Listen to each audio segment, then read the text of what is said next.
اچھا چودھری صاحب آپ کیا کہیں گے کہ ساری جماعتیں اس بار پھر ایک طرف ہو گئی اور پی ٹی آئی ایک طرف تھی, تاریخی فیصلہ آ گیا, یہ وہی پی ٹی آئی تھی جو پہلے الیکشن کا کہہ رہی تھی اور اب الیکشن سے بھاگ رہی ہے, کیا وجوہات دیکھتے ہیں آپ؟ دیکھیں اس کی دو وجوہات ہیں. پہلی وجہ تو یہ ہے کہ یہ الیکشن پاکستان تحریک انصاف کو سوٹ نہیں کرتے. اس کی وجہ یہ ہے کہ پاکستان تحریک انصاف صرف ایک شخص کا نام ہے اور ان کا نام ہے عمران خان, اور عمران خان صاحب نہیں چاہیں گے کہ وہ جیل کے اندر ہوں اور ان کی پارٹی جو ہے وہ ان کی کاسٹ پہ عیاشی کر رہی ہو. اس میں سے کچھ لوگ قومی اسمبلی میں بیٹھے ہوں, کچھ لوگ صوبائی اسمبلی میں بیٹھے ہوں,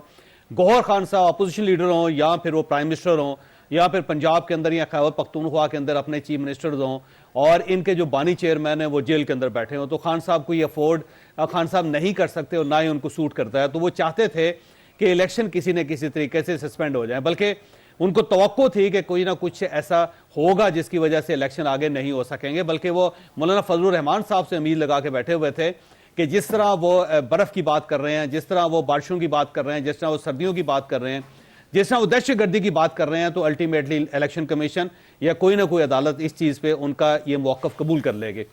اور پاکستان تحریک انصاف جو اس کی عزت بچ جائے گی. اس کا سب سے بڑا ایویڈنس یہ ہے کہ اس وقت تک صرف واحد پارٹی پاکستان تحریک انصاف ہے جس نے نہ کوئی بورڈ تشکیل دی ہے, نہ اس نے امیدواروں سے کاغذات مانگے ہیں, نہ انہوں نے کہا ہے کہ کون کون سے حلقے سے کون کون بندہ الیکشن لڑے گا, نہ انہوں نے جلسوں کی ارینجمنٹ کی, انہوں نے کچھ بھی نہیں کیا ابھی تک الیکشن لڑنے کے لیے, جبکہ تمام باقی پارٹیز جو ہیں وہ لسٹیں تیار کر چکی ہیں کہ کس حلقے سے انہوں نے کس کو ٹکٹ دینا ہے. تو یہ ایک ایویڈنس ہے. اس کے بعد دوسرا جو اس سارے معاملے میں وہ چیز ہے وہ یہ ہے کہ جب یہ پٹیشن آئی تھی, جب یہ جواب آیا تھا اس کا, جب یہ آرڈر آیا تھا لاہور ہائی کورٹ کا ایک رکنی بینچ کا, تو اس وقت میں نے پاکستان تحریک انصاف کے تمام سینئر لوگوں سے پوچھا تھا کہ کیا یہ آپ نے پٹیشن کی تھی؟ تو اس وقت تک کسی شخص کو یہ پتہ نہیں تھا کہ یہ پٹیشن ہماری طرف سے گئی ہے. سب لوگ بڑے حیران تھے, علی ظفر صاحب بہت حیران تھے, گوہر خان صاحب بڑے حیران تھے. اگر آپ ان کے پرانا موقف دیکھ لیں فوری طور پہ جب یہ اس پٹیشن کے بعد آیا تھا, تو کسی ایک شخص نے بھی یہ قبول نہیں کیا تھا کہ یہ پٹیشن ہماری ہے. یہ اس کے کچھ دیر بعد انہوں نے اون کیا کہ نہیں یہ ہماری ہے, کیونکہ انہیں پتہ یہ چلا کہ ہمارے گلے پڑ چکی ہے. اور بلکہ کچھ ایسے وکیل بھی شامل ہیں اس میں جنہوں نے کہا کہ جب ہم نے خان صاحب سے پوچھا تو وہ بڑے حیران ہوئے تھے کہ کیا یہ کیس یہ ہماری پٹیشن تھی اور اس کا یہ فیصلہ ہو گیا. تو یہ بھی ایک بہت بڑی مسٹری ہے کہ یہ کس نے پٹیشن کی تھی اور یہ کس کے کہنے پہ ہوئی تھی, اور کس طرح یہ ہائی کورٹ میں ایک بینچ کے پاس چلے گی, اور کس طرح اس کا فوری طور پہ فیصلہ ہو گیا تھا. بہرحال نجفی صاحب کے اوپر یہ ایک مشکل وقت آ گیا ہے, ان سے پوچھا جائے گا کیونکہ پورے کیس کی جو کاروائی ہے اسے سپریم کورٹ آف پاکستان نے منگوا لی ہے, اور اب اس کے اوپر تحقیقات ہوں گی کہ پٹیشن کیسے فائل ہوئی تھی, کس نے مارک کیا تھا ان کی طرف, اور کس طرح یہ فیصلہ ہوا, اور اس کے بعد یہ باقاعدہ جو ہے باقاعدہ کیس بنے گا. تو میرا بھی خیال اس کے بعد پوچھنے کے بعد میں آپ سے یہ بھی پوچھنا چاہوں گا جو رحمان صاحب نے پوائنٹ اٹھایا ہے کہ کے بارے میں کوئی فیصلہ کر سکے گی, تو اس کے بعد اب جو حدود ہیں تمام ہائی کورٹس کی وہ طے ہو جائیں گی, اور یہ جو ایک قیاس اور کنفیوژن پچھلے 2 سال کے اندر بہت زیادہ پاکستان کے اندر رہا, تو اب وہ میرا خیال ختم ہو جائے گا. تو سپریم کورٹ آف پاکستان کا ایک بڑا واضح فیصلہ ہے. اب میرا خیال ہے سپریم کورٹ آف پاکستان اس فیصلے پہ عمل درآمد کروائے گی, اور اگر نہیں ہوتا تو پھر سپریم کورٹ آف پاکستان عملاً ختم ہو جائے گی پاکستان میں, کیونکہ اس سے پہلے بھی ایک سپریم کورٹ آف پاکستان نے الیکشن کے معاملے میں ایک کلیئر فیصلہ دیا تھا اور اس کے اوپر عمل درآمد نہیں ہوا تھا. لیکن اس وقت جو گورنمنٹ تھی پی ڈی ایم کی, اس کے پاس ایک آپشن تھا کہ وہ معاملے کو پارلیمنٹ میں لے جاتی تھی, قومی اسمبلی میں لے جاتی تھی. اب یہ نگران حکومت ہے, اس کے پاس کوئی آپشن نہیں ہے کہ کسی جگہ سینٹ میں لے جائیں یا قومی اسمبلی میں لے جائیں وہاں سے کوئی قانون سازی کروا دیں الیکشن کے خلاف. تو اب نگران حکومت نے بھی ہر صورت الیکشن کروانا ہے, اور اب اگر کوئی بھی وزیر کسی طرح پریس کانفرنس کر کے کبھی دہشت گردی کا کوئی جواز پیش کرے گا, یا بارشوں کا, یا پھر سردیوں کا جواز پیش کرے گا, یا برف باری کا کرے گا, تو میرا نہیں خیال کہ سپریم کورٹ آف پاکستان اسے معاف کرے گی. اسے سپریم کورٹ آف پاکستان میں حاضر ہونا پڑے گا, اور اس کے ساتھ وہی سلوک ہوگا جو عمیر نیازی صاحب کے ساتھ ہوگا. لیکن یہ عمیر نیازی صاحب والا جو پوائنٹ ہے, میں جاننا چاہوں گا آپ سے چودھری صاحب کہ آخر درخواست گزار عدالت جاتا ہے, اس کی درخواست کو انٹرٹین کیا جاتا ہے اور فیصلہ آ جاتا ہے, تو اس کو ہی شو کاز نوٹس جاری کرنا, اس پہ میں آپ کا جواب لینا چاہوں گا. لیکن اس سے پہلے ہم تازہ اپڈیٹ لے لیتے ہیں. ہمارے نمائندے موجود ہیں کورٹ کے باہر, جہاں سے عباسی الیکشن شیڈیول کا کہا ہے عدالت کی طرف سے 12 بجے سے پہلے پیش کرنا ہے, کوئی پیش رفت سامنے آ سکی؟ دیکھیں سپریم کورٹ نے تو بالکل واضح کیا ہے کہ الیکشن شیڈیول جو ہے وہ آج ہی جاری کیا جائے اور 12 بجے سے پہلے یعنی تاریخ تبدیل نہیں ہونی چاہیے. سپریم کورٹ نے یہ واضح کیا ہے. تو اس حوالے سے سپریم کورٹ میں بھی یہ آبزرویشنس ججز کی جانب سے دی گئی کہ آپ نے کوئی اپنے طور کے اوپر اس حوالے سے تیاری کر رکھی ہوگی اور جو الیکشن پروگرام ہے اس کو جاری کرنے میں کتنی دیر لگتی ہے, آپ جائیں اور جا کر جاری کریں. تو تیاریاں ہو رہی ہیں, تھوڑی دیر میں الیکشن پروگرام بھی آ جائے گا اور پھر وہ جو تمام قیاس آرائیاں ہو رہی تھیں وہ ختم ہو جائیں گی, بلکہ ہو چکی ہیں. سپریم کورٹ آف پاکستان نے بالکل واضح میسج دیا ہے اس فیصلے سے کہ اب الیکشنز جو ہیں وہ 8 فروری کو ہی ہونے جا رہے ہیں. جہاں تک ایشو ہے جسٹس باقر نجفی صاحب کا کہ انہوں نے کس طرح سے اس پٹیشن کو انٹرٹین کیا اور اس کے اوپر فیصلہ دیا. چیف جسٹس قاضی فائز عیسیٰ نے ایک آبزرویشن دی, وہ بڑی اہم ہے. چیف جسٹس قاضی فائز عیسیٰ نے یہ کہا کہ جب پہلے الیکشن کمیشن نے رجوع کیا آر اوز اور ڈی آر اوز کے لیے تو chief justice Lahore high court صاحب نے یہ جواب دیا کہ پنجاب میں تقریباً 13 لاکھ کیسز جو ہیں وہ پینڈنگ ہے, تو ہم جوڈیشری سے آپ کو آر اوز اور ڈی آر اوز نہیں دے سکتے. پھر جب بیوروکریسی سے آر اوز اور ڈی آر اوز لیے گئے اس کے اوپر جو ہے وہ پھر اس طرح سے اسٹے دے دیا گیا. تو چیف جسٹس قاضی فائز عیسیٰ نے یہ کہا کہ جسٹس باقر نجفی نے اپنے ہی لاہور ہائی کورٹ کے خلاف رٹ کو ایکسیپٹ کیا ہے, اپنے ہی لاہور ہائی کورٹ کے خلاف جو رٹ آئی اس کو قبول کر لیا. یہ بہت ہی ایک اہم آبزرویشن چیف جسٹس قاضی فائز عیسیٰ نے دی اور یہ بالکل درست ہے کہ جو ہماری جو ہائی کورٹس کے ججز ہیں ان کو کم از کم کسی بھی ایشو پہ فیصلہ دینے سے پہلے اس بات کو دیکھنا چاہیے کہ اس فیصلے سے کہیں پورا پاکستان تو متاثر نہیں ہو رہا. اب جو فیصلہ لاہور ہائی کورٹ نے دیا اس سے پورے ملک کے آر اوز اور ڈی آر اوز متاثر ہو گئے اور پھر اس کے اوپر 5 رکنی بینچ بھی انہی جج صاحب کی سربراہی میں, جسٹس باقر نجفی صاحب کی سربراہی میں پیر کے دن سماعت کے لیے اس کو کیس کو فکس کر دیا گیا. یہ اس سے بھی زیادہ عجیب بات ہے. تو یہ وہ تمام چیزیں تھیں جو کورٹ کے سامنے آئیں, کورٹ کے علم میں آئیں اور چیف جسٹس قاضی فائز عیسیٰ نے اس کے اوپر بہت حیرت کا اظہار کیا. تو جو آرڈر جب اوپن کورٹ میں لکھوایا جا رہا تھا تو یوں لگا کہ جیسے اس سے بھی کوئی سخت آرڈر آ سکتا ہے, لیکن پھر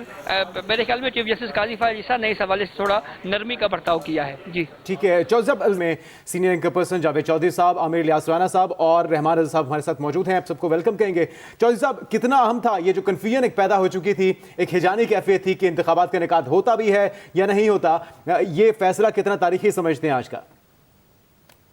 دیکھیں 3 لحاظ سے یہ فیصلہ تاریخی ہے. پہلی جو ایک پوائنٹ ہے وہ یہ ہے کہ پہلی مرتبہ پاکستان کے اندر جو ہائی کورٹس ہیں ان کی حدود طے ہوئی ہیں. اس سے پہلے کراچی کی ہائی کورٹ جو ہے وہ پورے پاکستان کا فیصلہ کر دیتی ہوتی تھی. کوئی شخص پشاور چلا جاتا تھا, وہاں سے ایک سنگل بینچ کا فیصلہ آ جاتا تھا پورے پاکستان کے لیے. لاہور ہائی کورٹ میں تو پاکستان تحریک انصاف بار بار جاتی رہی, لیکن آج کے فیصلے نے یہ طے کر دیا ہے کہ اب آئندہ جو ہائی کورٹس ہوں گی وہ وفاق کے ایشوز کے اوپر کوئی کیس نہیں لے سکیں گی. تو پہلی بات تو یہ طے ہوئی اور یہ بہت اچھا مائل سٹون ہے. اس کے بعد ایک کلیئرٹی آ جائے گی. دوسرا مسئلہ یہ ہے کہ پاکستان تحریک انصاف کو بھی یہ فیصلہ کرنا پڑے گا کہ یہ جو پٹیشن تھی یہ صرف عمیر نیازی صاحب نے اپنے بہاف پہ کی تھی یا عمران خان صاحب کی اجازت سے کی تھی. اگر عمیر نیازی صاحب یہ کہہ دیتے ہیں کہ مجھے خان صاحب نے کہا تھا کہ آپ یہ پٹیشن دائر کر دیں, تو پھر عمران خان صاحب کے خلاف توہین عدالت کا کیس شروع ہو جائے گا جو بڑا سیریس ہوگا ان کے خلاف, اور میرا خیال ہے اتنا سیریس ہوگا کہ عمران خان صاحب اس کی توقع بھی نہیں کر سکتے. اب عمیر نیازی صاحب کے پاس ایک ہی آپشن ہے کہ وہ یہ کہیں کہ جی میں نے اپنے طور پہ کیا تھا کیس اور وہ معافی مانگ لے عدالت سے, جس کی گنجائش مجھے نہیں لگتی کہ ان کو معاف کیا جائے گا, بلکہ ہو سکتا ہے کہ ان کا لائسنس سسپینڈ ہو جائے 2-4 مہینوں کے لیے. ایک چیز یہ ہے. اور تیسرا یہ ہے کہ آج وہ ابہام کوئی کسی قسم کا اگر تھا بھی الیکشن کے معاملے میں تو وہ کلیئر ہو گیا. اب کوئی شخص اس بیس پہ الیکشن سسپینڈ نہیں کر سکے گا کہ برف باری ہو گئی ہے یا بارش زیادہ ہو گئی ہے یا سردی بہت زیادہ ہو گئی ہے یا کوئی دہشت گردی میں اضافہ ہو گیا ہے یا ہمارے پاس بجٹس نہیں ہیں یا ہمارے پاس آر اوز نہیں ہیں یا اسسٹنٹ کمشنر اور ڈپٹی کمشنرز نے یہ کہہ دیا ہے کہ ہم یہ ڈیوٹیز نہیں دے سکتے. اب یہ کسی قسم کا بھی ڈاؤٹ نہیں رہے گا. تو میرا خیال ہے آج سپریم کورٹ آف پاکستان نے اپنی ریٹ اسٹیبلش کی ہے, اور اگر اب بھی الیکشن نہیں ہوتے تو پھر اس کا مطلب یہ ہوا کہ سپریم کورٹ آف پاکستان عملی طور پہ پاکستان کے اندر کلیپس کر جائے گی. تو یہ ایک بڑا زبردست قسم کا فیصلہ ہے جو میرا خیال ہے آنے والے دنوں میں پاکستان کے اندر جو جمہوریت کو ڈی ریل کیا جاتا تھا اس کے سامنے ایک بہت بڑی رکاوٹ ثابت ہوگا. تو آج قاضی فائز عیسیٰ صاحب نے ایک بڑا بولڈ فیصلہ کیا ہے, اور سب لوگوں کو یہی توقع تھی کہ ہمارے چیف جسٹس حضرات جو ہیں وہ اس طرح جمہوریت کے پیچھے کھڑے ہوں. تو یہ میرا خیال ہے یہ فیصلہ آنے والے دنوں میں تاریخی ثابت ہوگا اور ہر جگہ کوٹ ہوگا پاکستان کے اندر اور پاکستان کے باہر بھی. صحیح. اچھا رحمان اظہر صاحب آپ کیا سمجھتے ہیں کہ واقعی تمام قیاس آرائیاں دم توڑ گئیں کیونکہ لاہور ہائی کورٹ کی کارروائی کو روکا گیا؟ نہ صرف اسے روکا گیا بلکہ عمیر نیازی کے خلاف بھی توہین عدالت کا نوٹس بھی جاری ہوا. تو کیا اسٹرانگ میسج چلا گیا کہ جو الیکشن ہے 8 فروری کو ہی ہوں گے؟ یقیناً ایسا ہی ہے. یہ تو بات طے ہو گئی ہے کہ آج جس انداز سے عدالت نے اس معاملے کو ٹیک اپ کیا اور نہ صرف ٹیک اپ کیا بلکہ اس کی جو ہے وہ سماعت ہوئی اور سماعت کے دوران بھی جو ججز جس طرح سے اس معاملے کو سن رہے تھے تو اسے ایک چیز تو بڑی واضح ہو گئی ہے کہ عدالت کی انٹینٹ کیا ہے ان انتخابات کے حوالے سے. تو یہ چیز تو طے ہو گئی ہے کہ اب انتخابات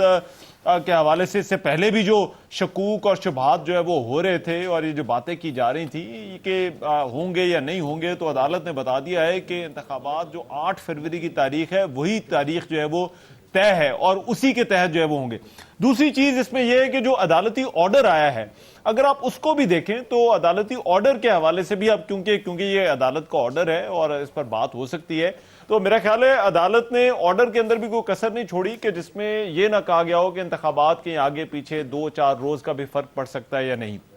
ایک بات ضرور ہے کہ بہت سارے قانونی سوالات اس آرڈر کے بعد ضرور اٹھیں گے. پہلا سوال یہ ہے کہ ایک ایسا معاملہ جو کہ لوور کورٹ کے پاس تھا, لاہور ہائی کورٹ کے پاس تھا, لاہور ہائی کورٹ اس پر لارجر بینچ جو ہے وہ بنا چکا تھا, کیا سپریم کورٹ اس معاملے کو ٹیک اپ کر کے نہ صرف اس پر ہیئرنگ کر سکتی ہے, آرڈر پاس کر سکتی ہے اور پھر اس پورے معاملے کو اپنے پاس منگوا سکتی ہے یا نہیں. یہ چیز جو ہے وہ آنے والے دنوں میں اس پر ایک قانونی بحث ضرور ہوگی کیونکہ پہلے بھی جب بات ہو رہی تھی تو یہ ایک قانونی سوال ہے اور کیا یہ پریسیڈنس اگر سیٹ ہو جاتا ہے کہ سپریم کورٹ ایسے کسی بھی معاملے کو ٹیک اپ کر سکتی ہے 184 کے تحت نہیں 184(3) کے تحت معاملہ جو ہے وہ ڈیفرنٹ ہوتا ہے, وہ عوامی مفاد کے ایشوز ہوتے ہیں. یہاں پر الیکشن کمیشن کی جو اپیل ہے جو پٹیشن ہے اس کو عدالت نے جو ہے وہ ٹیک اپ کیا تو کیا ایسا ہو سکتا ہے یا نہیں ہو سکتا کیونکہ اس پر کچھ عدالتی فیصلے موجود ہیں جسٹس ستر منیلا اور کچھ دیگر ججز کی رائے میں ایسا نہیں کیا جا سکتا. سپریم کورٹ اپنے طور پر لوور کورٹس کی حدود کے اندر جو ہے وہ نہیں جا سکتی. دوسری چیز اس میں جو عمیر نیازی کو شو کاز نوٹس کے حوالے سے ہے, دیکھیے عمیر نیازی اس کیس کے اندر پٹیشنر ضرور ہیں, انہوں نے پٹیشن کی. عام طور پر عدالتوں کے اندر ہم نے دیکھا ہے کہ کوئی جو فریولس پٹیشن ہوتی ہے اس پر عدالت جو ہے وہ جرمانہ کر دیتی ہے کہ آپ عدالت کا وقت جو ہے وہ ضائع کر رہے ہیں, یا جو ہے وہ عدالت ریپریمانڈ کر دیتی ہے کہ آپ نے جو ہے وہ یہ کیوں اس طرح کی پٹیشن لے کر, اور یہ عام ہوتا ہے. یہاں پر ایک پٹیشنر نے جو ہے وہ پٹیشن کی, اس پر عدالت نے فیصلہ دیا جسٹس مقبول باقر نجفی نے, تو پٹیشن کی وجہ سے الیکشن کا پروسیس نہیں رکا لیکن اس آرڈر کی وجہ سے جو ہے وہ رکا ہے. تو یہ بڑا غیر معمولی ہے کہ جو چیف جسٹس ہیں جو 3 رکنی بینچ بیٹھا اس نے یہ فیصلہ کیا کہ عمیر نیازی کو توہین عدالت کا جو ہے وہ نوٹس کر دیا جائے. درخواست گزار یہ آنے والے دنوں میں دیکھنا ہوگا کہ اس کے اوپر جو ہے وہ یہ کیا یہ کس طرح سے انفولڈ ہوتا ہے. آپ کی بات بالکل درست ہے.